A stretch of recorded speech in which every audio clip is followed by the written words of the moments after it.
તો રામ રામ ને સીતારામ મિત્રો. તો જોઈ શકો છો આ મારા ખેતરનું જીરું છે અને તે 60 દિવસનું થઈ ગયું છે. તો આપણે અત્યારે તેને પાણી પાઈ રહ્યા છીએ જીરુંને. તો આપ જોઈ શકો છો જીરું કેવું છે. તો અત્યારે જીરુંમાં રોગ નથી કાંઈ, સરસ મજાનું જીરું ઊભું છે.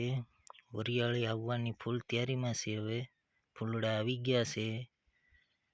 તો જુઓ મિત્રો, આ જીરું અત્યારે તે 60 દિવસનું થઈ ગયું છે. આપણે 5.5 વીઘાનું જીરું છે મિત્રો.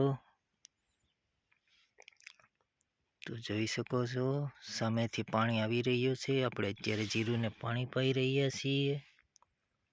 તો જુઓ મિત્રો, જીરું સારું લાગ્યું હોય તો લાઈક કરજો મિત્રો. જીરું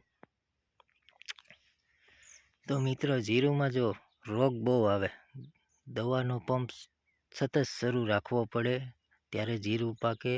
તો હજી આ જીરુંને અમારે 2 પાણ પાવા જોઈએ, પછી જીરું પાકી જશે. તો તમે જુઓ મિત્રો, જીરું